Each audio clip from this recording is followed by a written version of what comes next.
Uniformly distributed winding, ये uniformly distributed winding है। किस तरीके से यूनिफॉर्मली डिस्ट्रीब्यूटेड होती है, यानी ईएमएफ पॉलीगन, ईएमएफ है पॉलीगन के रूप में जनरेट होता है। इस तरीके से पॉलीगन के रूप में ये ईएमएफ है, ये जनरेट होता है। यहाँ पर बीटा क्या होगा, ये बीटा एंगल है 180 डिग्री बटे पोल पिच होगा, 180 डिग्री बटे स्लॉट पर पोल होगा। बी की वैल्यू है, ये बीटा की वैल्यू है, वो 15 डिग्री से कम होनी चाहिए। If EMF polygon shape is approximate the circle, then it is called as uniformly distributed binding। अगर जो EMF है वो पॉलीगन के रूप में, पॉलीगन के शेप के रूप में जनरेट हो रहा है, तो हम इसको करेंगे, इस सर्कल को, इस सर्कल के अंदर अगर EMF है वो पॉलीगन शेप के रूप में जनरेट हो रहा है, तो हम इसको कहेंगे यूनिफॉर्मली डिस्ट्रीब्यूटेड वाइंडिंग। जैसे यहाँ पर स्लॉट मान लो ए के अंदर 200 स्लॉट है, बी के अंदर 20 स्लॉट है, तो किस तरीके से बताया गया है यहाँ पर यूनिफॉर्म डिस्ट्रीब्यूटेड बाइंडिंग के अंदर। In uniformly distributed winding sinusoidal induced voltage is obtained. यहाँ पर साइनोसॉइडल इंड्यूस्ड वोल्टेज ऑब्टेन्ड किया जाएगा, बी की वैल्यू है 15 डिग्री से कम होगी। If A alternator has 200 slots and B alternator has 20 slots, in a alternator sinusoidal induced voltage is obtained. अगर एक अल्टरनेटर 200 स्लॉट रखता है और दूसरा अल्टरनेटर 20 स्लॉट रखता है, तो जो ए अल्टरनेटर है उसके अंदर हमें यूनिफॉर्मली यानी कि साइनोसॉइडल इंड्यूस्ड वोल्टेज है वो प्राप्त होगा। तो इस तरीके से ये यूनिफॉर्म डिस्ट्रीब्यूटेड बाइंडिंग है, उसका कॉन्सेप्ट है। केडी निकालते हैं, डिस्ट्रीब्यूशन फैक्टर निकालते हैं यूनिफॉर्म डिस्ट्रीब्यूटेड बाइंडिंग के अंदर, तो किस तरीके से निकालते हैं, साइन एम बीटा बटे 2, एम साइन बीटा बटे 2।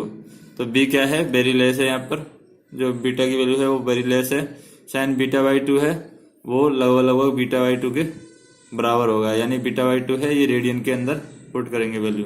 तो के डी जो डिस्ट्रीब्यूशन फैक्टर हो जाएगा वो साइन एम बीटा बाई 2 बटे M beta by 2 uniform distributed binding के अंदर, और इसको हम रेडियन के अंदर पुट करेंगे। उसे क्वेश्चन देखें हम, क्वेश्चन किस तरीके से आया यहाँ पर।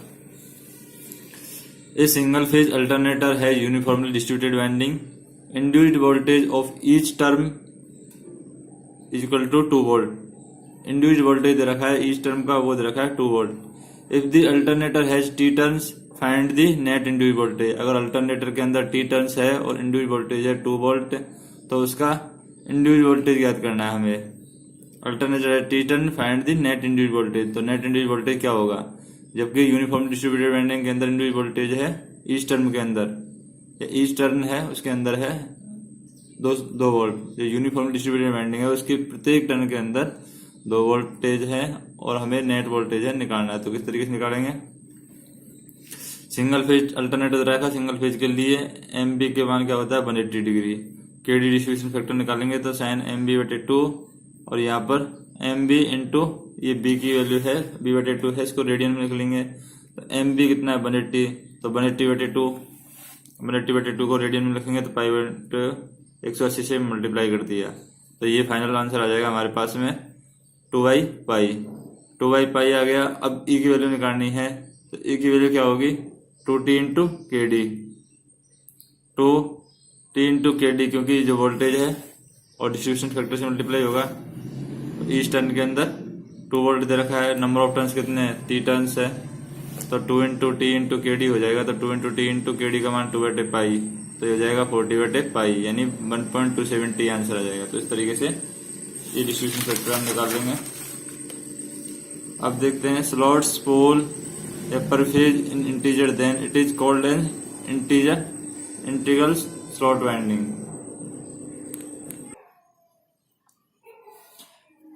अब इसको किस तरीके से सॉल्व करेंगे, स्लॉट पोल या per phase integer then it is called integer slot winding कहलाएगी।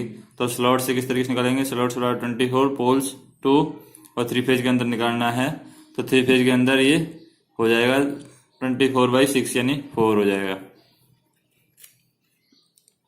इफ स्लॉट्स पोल पर फेज इज द फ्रैक्शनल, अगर ये इंटीजर है तो इस तरीके से निकाल लेंगे। स्लॉट्स पर पोल पर फेज निकालने हैं in the fractional, then it is called as fractional slot winding. तो ये फ्रैक्शनल स्लॉट बाइंडिंग कहलाएंगे। स्लॉट दे रखे हैं 29, पोल्स दे रखे हैं 4 और ये 3 फेज दे रखा है। In the fractional slot winding also total number of slot should be equally distributed among 3 phase.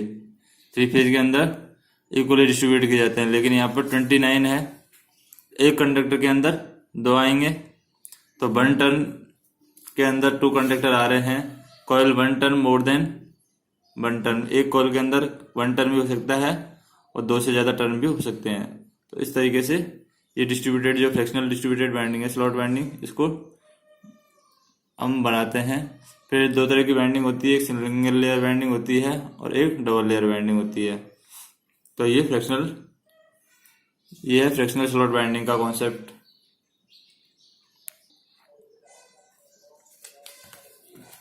तो यहाँ पर ये सिंगल लेयर वाइंडिंग है और ये डबल लेयर वाइंडिंग है। सिंगल लेयर वाइंडिंग के अंदर 1 टर्न्स है और डबल लेयर वाइंडिंग के अंदर 2 कंडक्टर है। इस तरीके से रखें। Single layer winding is preferred only for low rating machine के लिए सिंगल लेयर वाइंडिंग है प्रीफर की जाती है। Advantage of double layer winding. Double layer winding के एडवांटेज क्या है? कॉस्ट लेस होगी, short wedge winding is possible, fractional slot winding is possible, sinusoidal output voltage is obtained, leakage reactance is less since all the coils have identical shape. Leakage reactance less होता है क्योंकि all the coils है वो identical shapes के अंदर होती है double layer winding के अंदर। ईएमएफ इक्वेशन ऑफ अल्टरनेटर के ईएमएफ इक्वेशन बनाने के लिए हमें ये पैरामीटर्स की जरूरत पड़ती है। जैसे जेड क्या होता है? Total number of conductor per phase. T क्या होता है? Total number of turns per phase. P क्या होता है? Total number of poles. F क्या होता है? Frequency of induced voltage. Phi flux per pole. N speed of rotor. 120 F upon P से स्पीड ऑफ रोटर दी जाती है। 120 F फ्रीक्वेंसी और ये पोल हो जाएगी। केपी क्या है? पिच फैक्टर होता है। केडी क्या है? Distribution factor. के ओमेगा क्या है? वाइंडिंग फैक्टर होता है। और के एफ होता है फॉर्म फैक्टर जो ERMS बटे एसी सिग्नल के लिए ERMS बटे ई एवरेज वैल्यू होती है, यानी 1.11। एवरेज इंड्यूस्ड ईएमएफ पर कंडक्टर क्या होता है? एवरेज इंड्यूस्ड ईएमएफ पर कंडक्टर होता है d∅dt और ई डायरेक्टली प्रोपोर्शनल होगा d∅dt के। ई है equal to minus n d∅dt। Total flux lines with each conductor in 1 revolution. Total flux lines with each conductor in 1 revolution क्या होगा? d∅ के बराबर होगा। ये सेकंड इक्वेशन हो जाएगी एवरेज इंड्यूस्ड ईएमएफ के लिए। प्रत्येक कंडक्टर के अंदर एवरेज वोल्टेज हो जाएगा d∅dt। इसको इस तरीके से दिया है इक्वेशन के अंदर। Total flux links with each conductor 1 revolution के अंदर टोटल फ्लक्स लिंकेज है वो d∅ होगा। अब यहाँ पर जो n है वो RPM है। अगर इसको सेकंड में रखेंगे तो n/60 कर देंगे तो RPS में आ जाएगा ये। और यहाँ पर 2 कंडक्टर के अंदर है तो time taken to complete 1 revolution. 1 revolution को कंप्लीट करने के लिए टाइम कितना लेगा? dt बराबर 60/n। ये dt हो जाएगा। और d∅ और dt की वैल्यू हम इक्वेशन 1 के अंदर रख देते हैं तो ये वैल्यू हो जाएगी हमारे पास में। d∅ की वैल्यू p∅ रख देंगे ऊपर और 60/n तो n∅p/60 आ जाएगा हमारे पास में। तो इक्वेशन 1 और 2 को इक्वेशन 1 में रखेंगे तो ये हो जाएगा 5pn/60। अब यहाँ पे n क्या है? 120f/p। 120f/p है तो ई एवरेज पर कंडक्टर कितना हो जाएगा? 25f हो जाएगा। तो kf है, kf जो फॉर्म फैक्टर है ERMS/E एवरेज यानी 1.11 है। तो ERMS पर कंडक्टर क्या हो जाएगा? kf। ये f की वैल्यू है, जो f की वैल्यू है यहाँ पर kf है, फॉर्म फैक्टर है वो 1.11 है। तो इससे क्या हो जाएगा? फॉर्म फैक्टर से मल्टीप्लाई करेंगे अगर एवरेज वैल्यू को तो ये आ जाएगी RMS वैल्यू हमारे पास में। ये RMS वैल्यू पर कंडक्टर क्या हो जाएगा? 2.225f। अगर ERMS पर टर्न है, पर टर्न निकालेंगे तो एक टर्न के अंदर कितने होते हैं? 2 कंडक्टर होते हैं तो 2 से मल्टीप्लाई कर देंगे तो 2 × 2.225f तो ये हो जाएगा 4.44f। अब RMS पर फेज निकाला हमने तो ये हो रहा है 4.44f/t। ये पर टर्न निकाला है, पर फेज निकालेंगे तो क्या होगा? t से मल्टीप्लाई हो जाएगा। RMS पर फेज है, ERMS पर फेज निकाला हमने ये तो ये हो जाएगा t से मल्टीप्लाई कर देंगे। अब ये जो इक्वेशन आई है हमारे पास में 4.44f/t ERMS पर फेज। ये EMF equation is valid when the alternator consist of full pitch coil. Alternator है वो फुल पिच कॉइल से कॉन्सिस्ट है तभी ये इक्वेशन वैलिड है, यानी केपी की वैल्यू 1 है तभी, या कंसंट्रेटिंग बाइंडिंग केडी बराबर 1 है तभी ये वैलिड है। अगर ये चेंज हो रही है तो ईआरएमएस पर फेज क्या होगा, 4.44 5F टी, केपी और केडी दोनों पिक्चर्स के अंदर आ जाएंगे। तो केपी जो ईआरएमएस पर फेज या इंडिविजुअल वोल्टेज है वो क्या देंगे, 4.44 5FT, और इन दोनों के फैक्टर को हम के ओमेगा से रिप्लेस कर देंगे। के ओमेगा क्या है, बाइंडिंग का फैक्टर, इन दोनों का बाइंडिंग का फैक्टर हो जाएगा। तो कंसंट्रेटिंग बाइंडिंग और डिस्ट्रीब्यूशन बाइंडिंग के लिए ये सेम एक ही कंसीडर कर लेंगे। तो ये हमारे पास में अल्टरनेटर की इस तरीके से ईएमएफ इक्वेशन आ जाएगी, अल्टरनेटर के लिए ईएमएफ इक्वेशन हो जाएगी। तो क्या स्टेप किए हैं हमने अल्टरनेटर से ईएमएफ इक्वेशन निकालने के लिए, सबसे पहले d5/dt निकाला, फिर d5/p5 निकाला, फिर dt का मान निकाला 60/n, फिर इन दोनों इक्वेशंस को इसके अंदर पुट कर दिया। इन दोनों में पुट करने के बाद में n की वैल्यू 120f/p से रख दी, तो ये 2/f आ गया। फिर RMS फॉर्म फैक्टर से ये वैल्यू को कन्वर्ट कर लिया है। फिर पर टर्न 2 कंडक्टर होते हैं तो उसको 2 से मल्टीप्लाई कर दिया है। फिर KD और KF को, KP और KD को इंट्रोड्यूस कर दिया। इस तरीके से EMF इक्वेशन आ गई अल्टरनेटर की।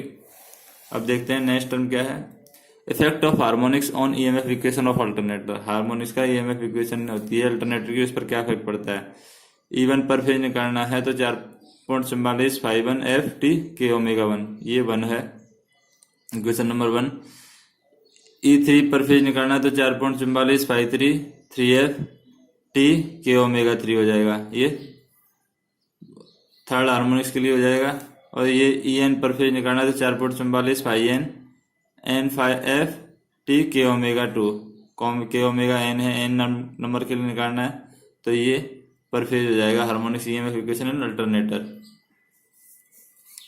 अब देखते हैं इसको आगे क्या सोल्व करते हैं।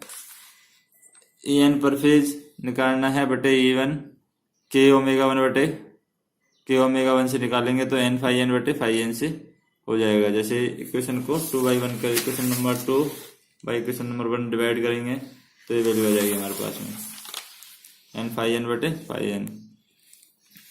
ट्रांसफार्मर के अंदर जो इलेक्ट्रिक वोल्टेज इंडिविजुअल वोल्टेज है वो दिया जाता है 4.44 5mPn।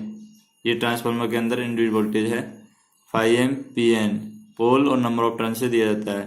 तो ये क्या होता है, 5m यहाँ पर ट्रांसफार्मर के अंदर मैक्सिमम फ्लक्स शो करता है, ये स्टैटिक मशीन के अंदर मैक्सिमम फ्लक्स है शो करता है 5m, और मशीन के अंदर है 4.44 5FT KD के KP KD है। यहाँ पे जो 5 है ये एवरेज फ्लक्स शो करता है। रोटेटिंग मशीन के अंदर ये 5 है एवरेज फ्लक्स शो करता है। तो रोटेटिंग फ्लक्स के अंदर, रोटेटिंग जो मशीन होती है उनके अंदर ये इंडिविजुअल वोल्टेज निकालते हैं और ट्रांसफार्मर के अंदर ये इंडिविजुअल वोल्टेज होता है।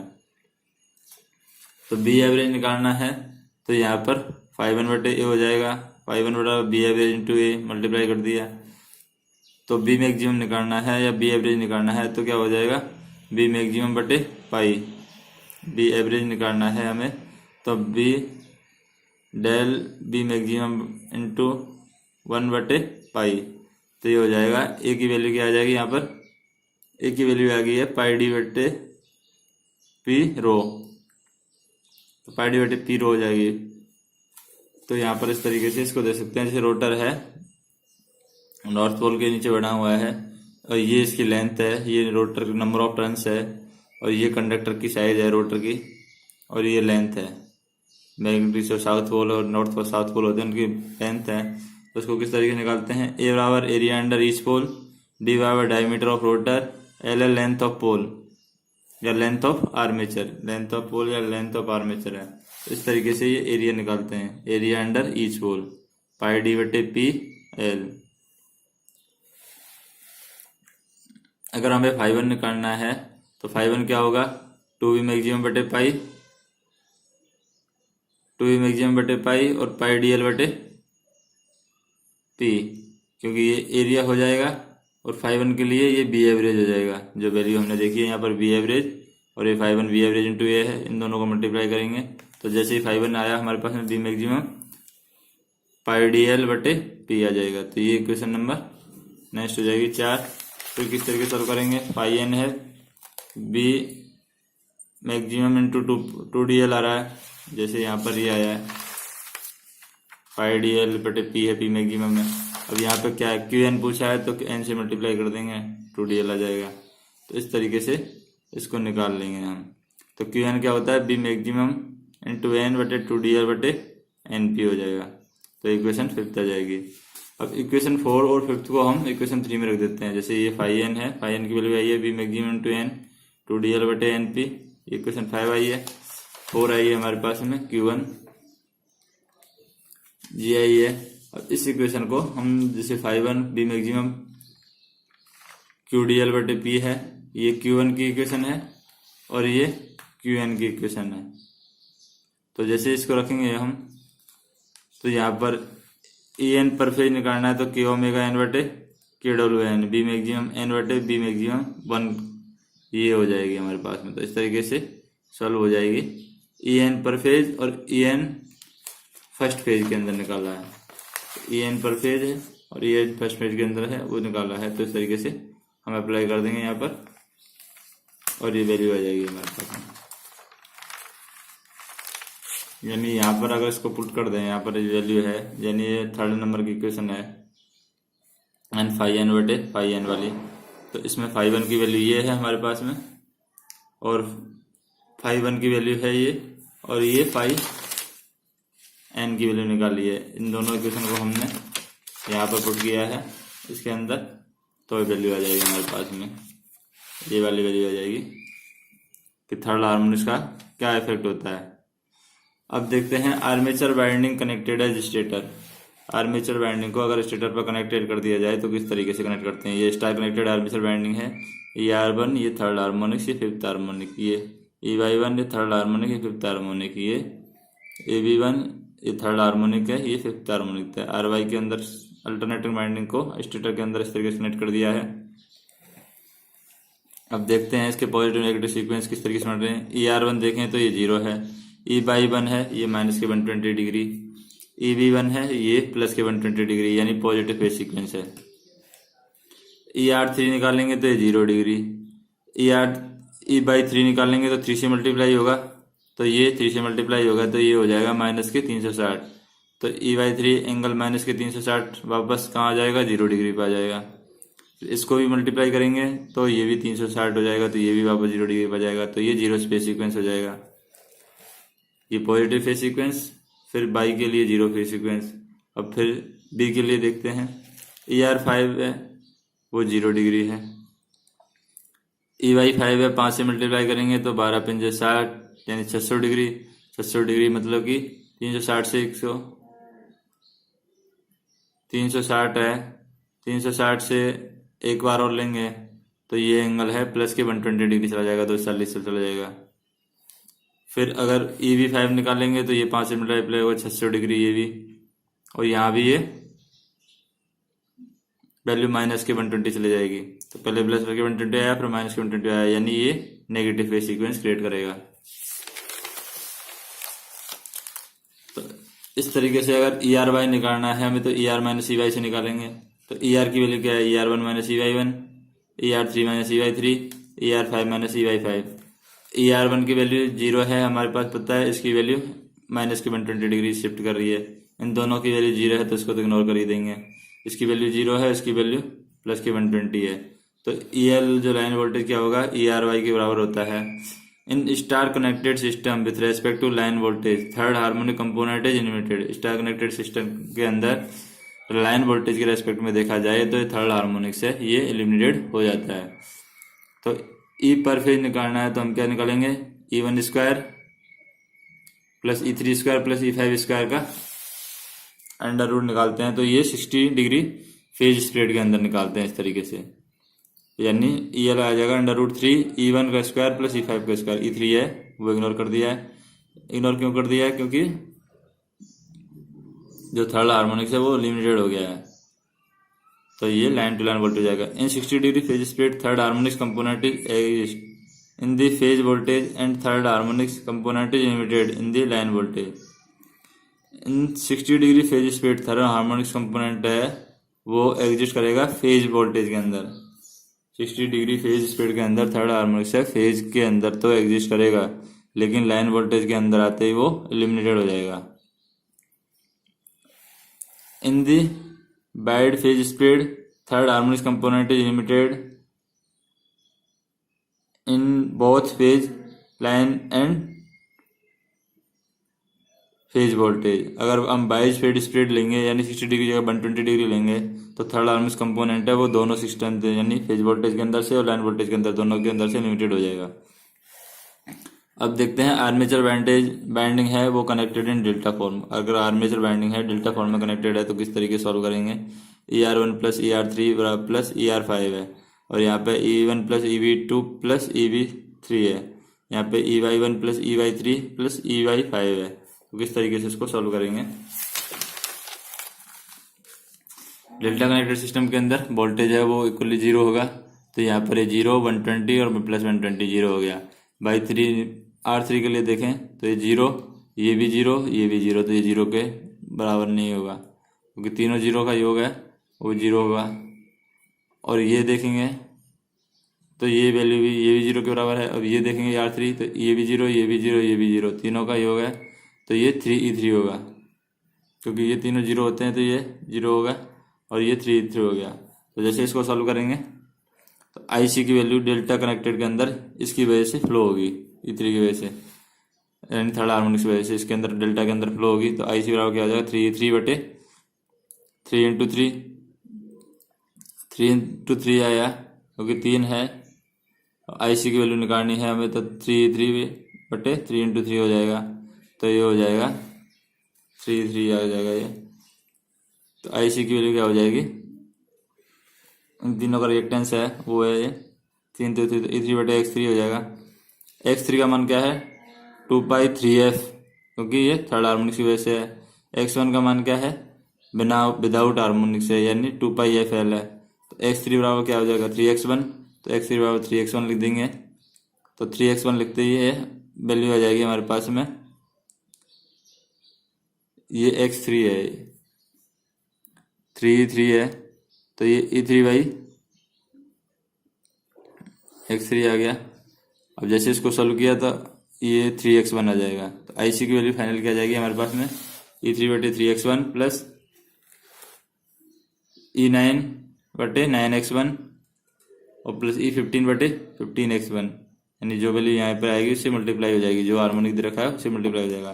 तो EL लिया है, ई फेज निकालना है तो क्या हो जाएगा E1 square plus E2 square, E3 square है वो लिमिटेड हो जाएगा तो कम्प्लीटली लिमिटेड हो जाएगा।